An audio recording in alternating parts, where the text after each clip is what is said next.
I thank the Minister. Question number 3, Eugenie Sage. Order. Order. I want to hear Eugenie Sage's question. Thank you, Mr. Speaker. My question is to the Minister for the Environment and asks, does she stand by her statement that, quote, "My preference will always be for all our sites to be safe for swimming," end quote? The Honourable Amy Adams. Yes. Supplementary. If that is her preference, why is the government not using the Resource Management Act to set clean water rules through national environmental standards?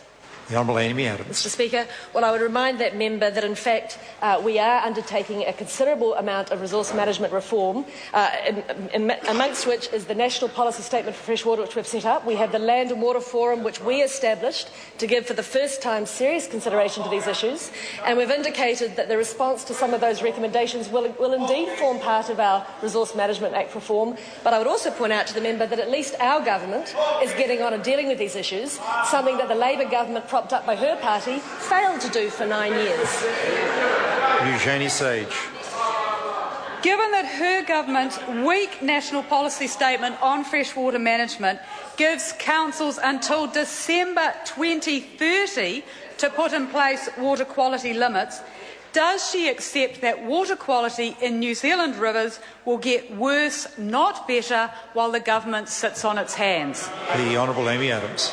Mr. Speaker, the member is right that the National Policy Statement gives councils until 2030 at the outside, but I'm very pleased to report to that member that in actual fact a number of councils are taking very prompt action, and I'm even more pleased to report to that member that it's only thanks to the actions of this government that we have a National Policy Statement on freshwater at all. And furthermore, Mr. Speaker, in actual fact, the recent report indicates that water quality has improved under this government after taking over from the incompetence of the previous one.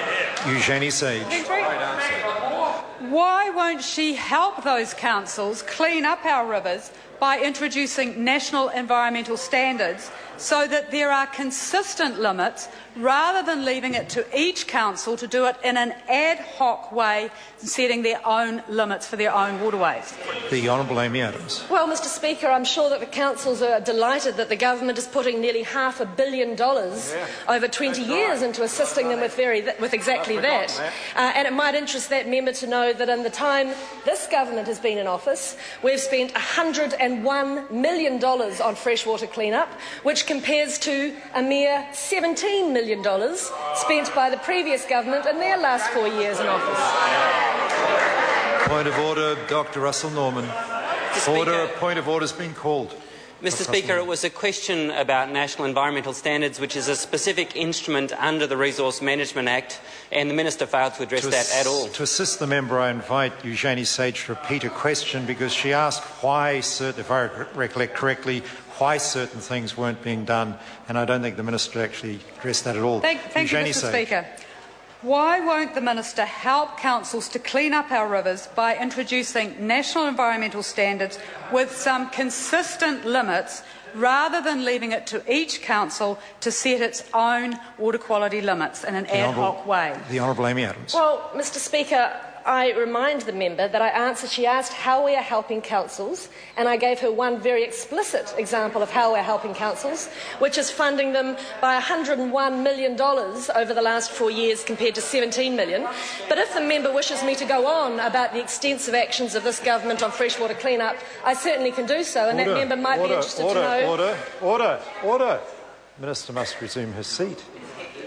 The member, I listened fairly carefully to the member's question. She didn't ask that at all. The member, if I recollect correctly, asked why the government... Forgive me, when the member repeated a question, I believed she repeated the question she actually asked first time round. I invited her to repeat it again because she didn't ask what councils were doing. She asked why the government was not doing something different. And the Minister is perfectly capable of explaining why the government's choosing to do what it's doing, but I think the question should be answered. Eugenie Sage. Thank you, Mr. Speaker. Why won't the Minister help councils to clean up our rivers by introducing national environmental standards with some consistent limits rather than leaving it up to each council to set its own limits for rivers in an ad hoc way? The Honourable Amy Adams. Well, Mr Speaker, for the third time, we are assisting councils to help clean up their rivers, firstly in the way that I've just indicated, and secondly, we have a dedicated program of experts and officials working on exactly the issue of limits of quality and quantity setting, which will help to guide that work. Point of order, Dr Russell-Norman. Mr Speaker, the question was, why won't the government assist councils by introducing national environmental standards? That's the essence of the question. The Minister talked about many other measures, which is fine, but she didn't address the question of why they won't introduce national environmental standards. Speaking of the point of order, the Honourable Amy Adams. To introduce a national environment standard, you first have to develop quality and quantity limits, and I indicated that's what we're doing. Order. Now the House will come to order. Order! Someone want an early shower. Now, that is not speaking to a point of order. That is actually answering the question. And it would be very helpful if the Minister now actually did answer, because that was exactly what the question was asking. Exactly what the question, but it's not a point of order. It actually should be the answer to the question. The Honourable Amy Adams. Mr Speaker, before a national environment standard could be introduced, we would need to develop a system of quality and quantity limits, as I mentioned in my previous attempt at answering your question. That is what we are working on. Whether it leads to a national environment standard or other forms of assistance to council has yet to be determined. Thank Eugenie you, Mr Speaker. Order, Eugenie Sage. Is she aware that the Marlborough District Council is today considering whether to, and I quote, take the opportunity provided by the National Policy Statement on Freshwater Management to delay the introduction of cumulative contaminant limits, end quote, for rivers until at least 2023-24, and that means that rivers like the Rye and Taylor rivers will remain at high risk of illness for anyone swimming in them? The Honourable Amy Adams. Well, no, I wasn't aware of that specifically, but that is a matter for the Marlborough District Council and their community. But I would point out that under the time that the Labour and Green government were in charge, there was no requirement on councils to have any sort of limits. Well, that's the fact. Paul Goldsmith. You did nothing. To the Minister, what steps has the government taken to improve the swimmability and quality of fresh water? The Honourable Amy Adams. Mr Speaker, the government has taken extensive steps to improve the safety, quality and swimmability of our water, and a number of them have already been mentioned today, but I will repeat them for members' benefits. We have introduced New Zealand's first ever National Policy Statement on Fresh Water. We have established the Land and Water Forum, bringing together all the key stakeholders in water management for the first time and allowing real collaborative approach to water management. We've committed to continuing with a 20-year, $500 million investment in cleaning up our polluted water sites. We've spent more than 5 times what the previous Labour government, propped up by the Greens, did in their last years in office. We've assisted the industry in refreshing the Cleary and Dean streams at Court. We've put another $15 million, well, Mr Speaker, there's so much, another $15 million into the Fresh Start for Freshwater Fund, and we've established a dedicated group to work on water quality and quantity issues. Mr Speaker, this is a government that is actually doing something about fresh water. Eugenie Sage. Supplementary. Given that 52% of our monitored rivers are unsuitable for swimming and another 28% are only graded fair, why is the government planning to spend more money on irrigation subsidies than clean water clean-up?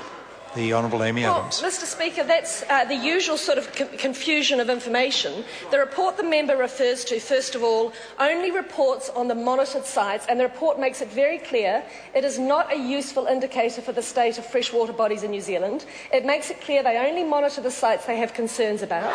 And the other interesting thing, Mr Speaker, is that because of the change in methodology, you can't directly compare, but what it actually shows is that there's been an improvement in our freshwater lakes and rivers. But having said all of that, Mr Speaker, we're not happy that quite a number of our rivers are unsafe for swimming. That's why we're taking all the actions I previously outlined to address it.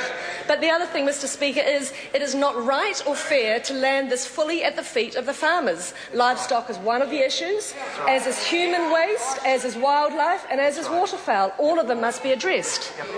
Eugenie Sage. Was the Minister for Primary Industries correct then when he stated, and I quote, "We need to acknowledge that intensive agriculture has environmental impacts. In some catchments, we need to limit those impacts," end quote. And if so, why won't she take real action to protect our rivers by introducing national environmental standards now?